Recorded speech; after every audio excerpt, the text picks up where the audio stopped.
Hello. So this is gonna be like my first devlog for my game. I'm making a vinyl shop simulator, 3D isometric, cozy album shop simulator. You can kind of see what it's gonna look like. I made this a couple months ago.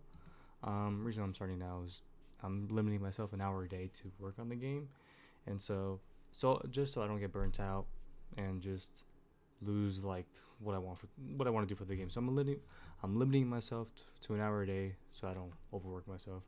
Because originally I did do that with this game. I think I spent like what I had already was like this, and then like this simple. You can't see it. I like kind of see what I have right now with like the UI, and it's this in like 4 hours I think.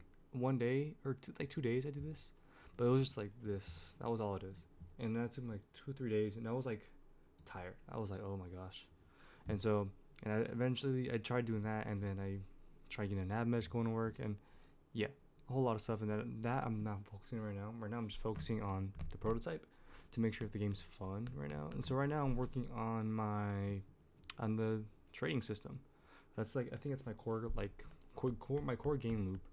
Um, so essentially, what I want the game to be like, you own an album shop, and it's gonna have its own name. It's whatever catered to the player.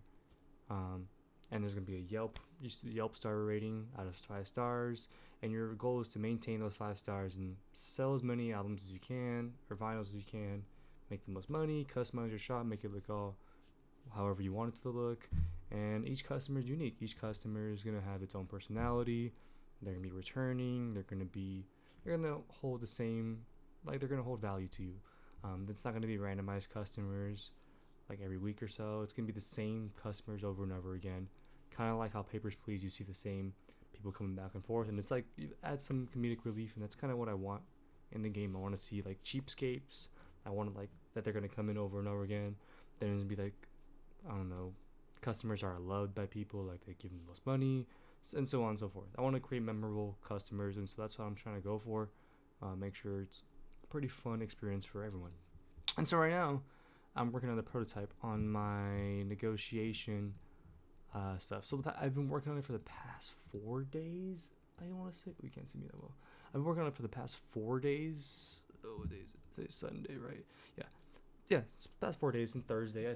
An hour a day. So far, this is what I've done in 4 hours. Well, honestly, it's pretty solid. I made a UML before jumping straight into it. But yeah, I have a whole UML talking about my orient my classes, my scripts, and like just everything in general, like how it's gonna go over the trading logic and what each customer's gonna have. So right now, each customer has a favorite artist. These are like all qualities each customer have. Eventually, I want to go to integers, 1 through 10, and try and make sure that each at a different level, they can like their favorite artist will be like out of 10 they can be like their best one. Then if it's at 1, then it's like they're not their favorite so much. More just like I want everything to be a meter. It's like an RPG kind of, and they can all be like dynamic as the game goes on, and they'll be a certain way by like I don't know a year or so while you're out making like managing your shop. But for now, I'm just gonna keep them as bools. That way it's a simple prototype, and I can understand if my game's fun or not. So my prototype I'm gonna be working on myself and trying to get myself stuck in the game loop. But for right now, I have favorite artist, collector, reseller, good quality, rare piece, and present. These are the things that the customer is going to look for when they walk into the shop. And each customer, they're going to have their own genre. They're going to have their own way more. I would eventually want to go like so in depth. But for now, I think 6 is a good start. I want to do 10 by like a somewhat releasable stay. But for now, I think 6 is fine. And then negotiation, the desired price, and then that they're gonna come in with, and like an idea, like more like a budget, not like a price. This is gonna be more like a budget. And then I have a list of like all their qualities, and then yeah, and then it's gonna count up how many qualities that they're looking for. Um, and then yeah, and then same thing for vinyls. Each vinyl is gonna be unique. I mean, as every vinyl is. They're gonna be popular artists, like if they're a popular artist. It's a good quality vinyl. I eventually want to dive deep into the quality, into like the grading, I think part of it, like the albums or just vinyls. But for now, I think good quality and not bad quality are like good, good, 2 starting points. Then rare piece. You have to rare a record to have like a limited edition, popular record, and then a signed record. I want to do like a post, like when they like a dead artist bull, and then I want to go more in depth, like genre, ton of other stuff. But for now, just keep it this one's 5. Keep it to 5 6, like very minimum for now for my prototype. Make sure it's fun. Then the shop value. This is going to be the value that the player hosts the vinyl. So then there'll be a market value. They'll be able to see how much it goes for on the market online, and then good deal. This is a different. I mean, it's essentially under vinyl, but if it's under 80%, then the good deal is being made. And then the quality. Same thing with the customer, their qualities, and I do the exact same thing. I just but it is different from vinyl. Each value or each quality adds a certain amount of like money to it. So the base value is gonna be $20 to $30, and then if it's good quality, it adds $10, $10 to $25, and then so on and so forth, and it just adds on. The max you can get is like $5.15, I think. It's kind of resembles what they go for. I mean, I was looking at vinyls earlier, this Pink Floyd, and it's pretty expensive. But it just varies. Each one, $800, $80. So I want each price to vary, and it's gonna be saved. You're gonna get a vinyl, and these values are gonna be saved to that vinyl, and then they're all gonna have their own value. You can obviously adjust them with shop value, and then market value be obviously what it is on the market. So yeah, and these are just getters and whatnot. So for now, and then the negotiations. This is what I did today. This is what my hour was today. This was yesterday, and this is the day before. And the day before that was, what was the day before that? I think it was my UML, and like just getting it all set up.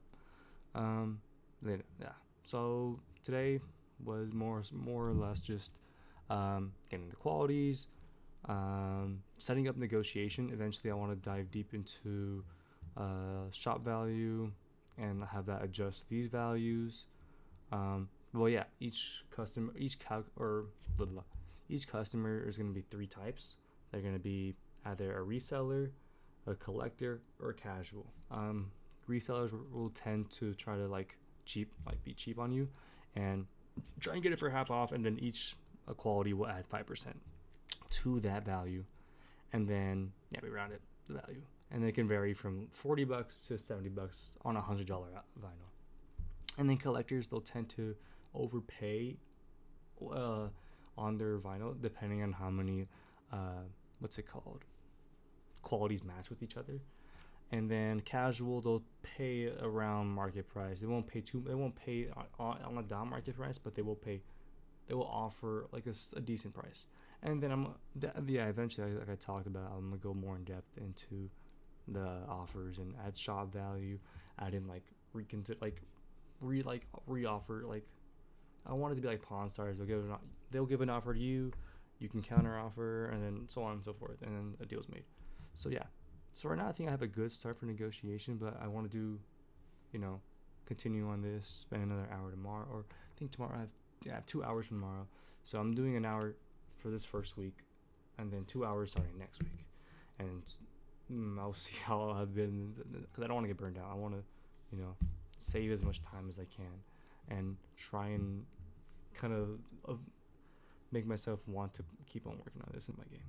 But I was eventually burned out in this game. I think, I talked about it. Spent a couple hours working on the nav mesh. Didn't get that to work.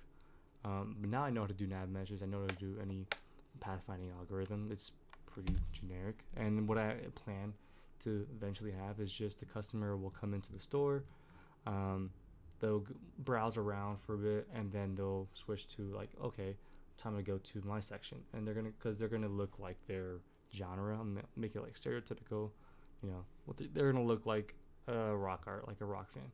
So they go into the rock aisle, pick up an album, and then come to the store, buy it, and then that's when negotiation happens. You'll negotiate with them, and then they'll have their own dialogue. They'll have their own, flair to them, and then if the deal's made, shop ratings go up, your money goes up. Good for business, and I'm gonna have missions and tasks, so it incentivizes making deals versus not making deals, and it will basically apply to just overall building your brand as a store in general, and about social media. I want to dive deep into that, so I think it'd be cool. That's the overall game loop, and then with the money you can order more albums or more vinyls, customize your store. It's gonna look rinky dinky at first, but eventually, you can make it look polished, make your store look pretty good later down the line. But that's the overall game loop. That's what I want it to look like. Eventually I want to dive into like the arts on it. But for now, I'm just trying to make sure my game is fun. If not, then I'll deviate to something else, something similar. Like I really wanted to do like a hobby, and so I chose kind of like music. Everyone likes listening to music. I mean, the majority of people like listening to music. That's like kind of what I wanted to go for, just music. But yeah, if it's plan to do one devlog a week, just once a week, kind of building my progress in that way. I can see marginal differences. If it's like once a day, I'm not doing devlogs once a day. But yeah, I will do one devlog a week. That way I can just see the progress that I build. And hopefully it looks cool in 6 months from now. So yeah, that's pretty much it. But yeah.